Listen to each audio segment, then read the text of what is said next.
penciptaan, ada use and maintenance, ada disposal atau penyusutan. Pertanyaan teman saya begini, Mas, kalau menurut sampean untuk memulai ini semua kantor ini yang harus diprioritaskan yang mana? Jawaban saya adalah saya tidak setuju dengan pertanyaan dan opsi yang diberikan.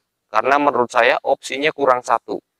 Assalamualaikum Mas Bro, Mbak Bro, Dek Bro, apa kabar semuanya?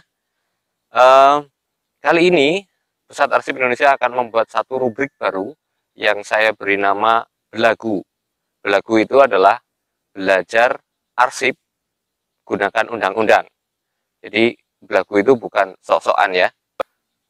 Jadi begini, saya sangat paham Mas Bro, Mbak Bro, Dek Bro semua itu punya kebutuhan yang berbeda-beda.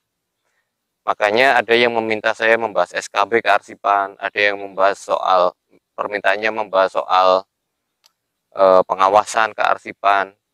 Tapi saya punya pemikiran begini, kebutuhan-kebutuhan itu akan bisa dijawab dengan mudah kalau teman-teman sudah mempelajari kearsipan secara utuh. Nah, saya menawarkan untuk belajar kearsipan dengan satu pendekatan, yaitu pendekatan belajar arsip menggunakan undang-undang.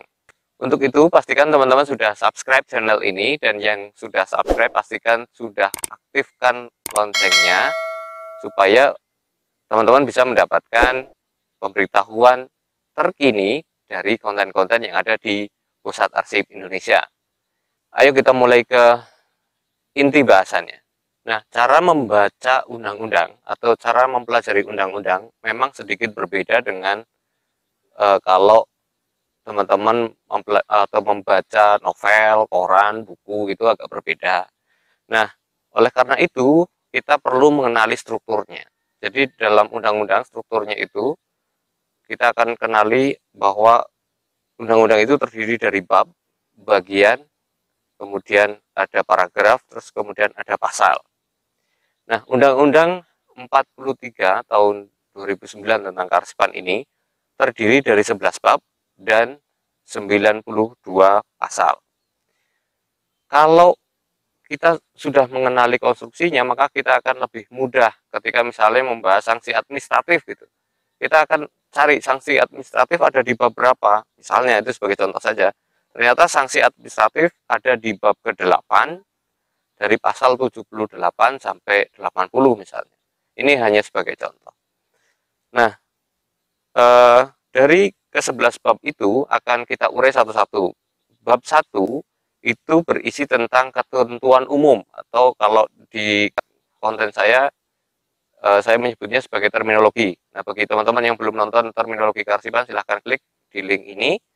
Nah, di bagian 2 ada 3 bagian dengan 4 pasal, jadi mulai dari pasal kedua sampai kelima yang berbicara tentang maksud, tujuan, asas, dan ruang lingkup bidang kearsipan.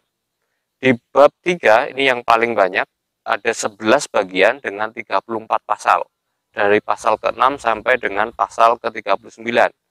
Topik bahasanya adalah penyelenggaraan kearsipan. Di bab keempat kita akan ketemu pembahasan mengenai pengelolaan arsip dinamis. Nah, jadi nanti teman-teman kalau mau belajar, mulainya belajar kearsipan dinamis, misalnya kita bisa bedah bab 4 yang terdiri dari 3 bagian dan 19 pasal. Mulai dari pasal 40 sampai dengan pasal 58. Bab 5 ada 2 bagian yang terdiri dari 9 pasal, pasal 59 sampai dengan 67. Ini berbicara tentang pengelolaan arsip statis. Di bab 6 hanya ada 2 pasal yang berbicara tentang autentikasi, bagaimana cara melakukan autentikasi. Di bab ke-7 ada 2 bagian dengan 8 pasal, mulai dari pasal 70 sampai dengan pasal 77. Akan berbicara tentang organisasi profesi dan peran serta masyarakat. Bab ke-8 ada 3 pasal yang tadi saya sebutkan, sanksi administratif. Bab 9 ada 8 pasal yang berbicara dengan ketentuan pidana. Bab ke-10 ada 1 pasal tentang ketentuan peralihan, dan bab ke-11 ada ketentuan penutup. Nah, itu konstruksinya, tapi sebelum sampai ke lebih lanjut, kita akan mulai dari halaman paling pertama. Biasanya dalam pembentukan undang-undang akan ada konsiderasinya. Nah, teman-teman perlu pahami kenapa Undang-Undang 43 perlu dibentuk. Misalnya, teman-teman ketika membaca konsiderasi pada poin B, di sana menyebutkan pertimbangannya adalah untuk menjamin ketersediaan arsip yang otentik. Kalau kita membaca konsideran seperti itu tanpa kita memahami implikasinya, maka konsiderasi ini akan sangat sulit dibaca. Itu menurut saya. Jadi sebaiknya ketika kita membaca konsiderasi, kita harus memikirkan apa implikasinya. Misalnya contoh poin B tadi, untuk menjamin ketersediaan arsip yang otentik. Implikasinya apa? Implikasinya adalah ketika kita menginginkan arsip yang otentik, berarti terciptanya arsip ini harus sesuai dengan prosedur penciptaannya. Nah, untuk ini saya punya cerita begini. Suatu ketika saya dengan salah satu kolega saya membahas tentang pengelolaan arsip dinamis yang teman-teman sudah ketahui, pengelolaan arsip dinamis terdiri dari penciptaan, use and maintenance. Jadi ada penciptaan, ada use and maintenance, ada disposal atau penyusutan. Pertanyaan teman saya begini, Mas, kalau menurut sampean untuk memulai ini semua kantor ini yang harus diprioritaskan yang mana? Jawaban saya adalah, saya tidak setuju dengan pertanyaan dan opsi yang diberikan. Karena menurut saya opsinya kurang satu. Opsinya harusnya ada 4. Selesai tentang tata kearsipan, baru berbicara tentang penciptaan.